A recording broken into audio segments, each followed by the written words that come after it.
time. Meanwhile, there are serious new questions about the top government attorney charged with heading up the release of Hillary Clinton's emails from her time at the State Department. It turns out that official Catherine Duvall also headed up email production in the IRS targeting scandal involving Lois Lerner. GOP lawmakers accused Duvall of stonewalling Congress and failing to disclose important information. Charges that she denies. Now those lawmakers raising similar red flags about her handling of the Clinton State Department emails. Harris. Well, I guess you turn to the people you can trust, even if they're trusted for breaking the rules or breaking the laws, right? You keep your circle tight. That way you don't have a lot of leaks. The Clintons My always big have. question is, and I wonder if this person would be able to answer this too, who was in charge of looking at all of this. You know, an email has to go someplace. They didn't all go to Sidney Blumenthal. Right? And even if she only gave server. 10, 20, 30, if it turns out to be 200, I mean, however many it is, they landed somewhere, and somewhere out there there's some emails we haven't seen because those people haven't turned them over. Right. Well, Chris, it's certainly she's saying, yeah. I'm sorry. She's saying they're personal emails. Well, no, they're not, because they have sensitive information in them. You know, they've already been read. So which makes them sensitive, which makes them, you know.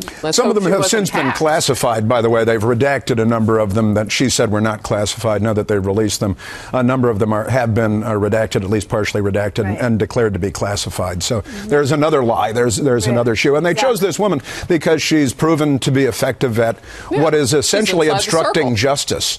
All right. She gives Washington the slow roll. She obfuscates. She deceives. She delays. Repeat. And she's proven to be good at that, so she was chosen for this next task where they want to use the same playbook. It's just this secrecy, Jedediah. I mean, you've seen it show up in the polls. She's not polling very well at all when it comes to trustworthiness with the American people. They also think we're a bunch of dummies. They think that people aren't going to care that this is someone that stonewalled Congress repeatedly. They really believe that they can get away with anything. They feel untouchable. They feel that if there's a lack of transparency, if there's an obvious trend here, that all of a sudden you have someone who's responsible for secrecy in one area suddenly shift over to another area conveniently, that people aren't going to sit home and ask questions about that. You're talking about a huge IRS scandal. Now you're talking about a huge lack of transparency scandal with Hillary. The question is, do people care? Will they hold her accountable? And will they have a problem with this coming from someone who's running to lead the country? They keep getting away with it. Last word, Harris. You know, I see a trend, and I know you see this in social media too. People are starting to blame the media for this. They're saying, look, you guys are only covering what rates.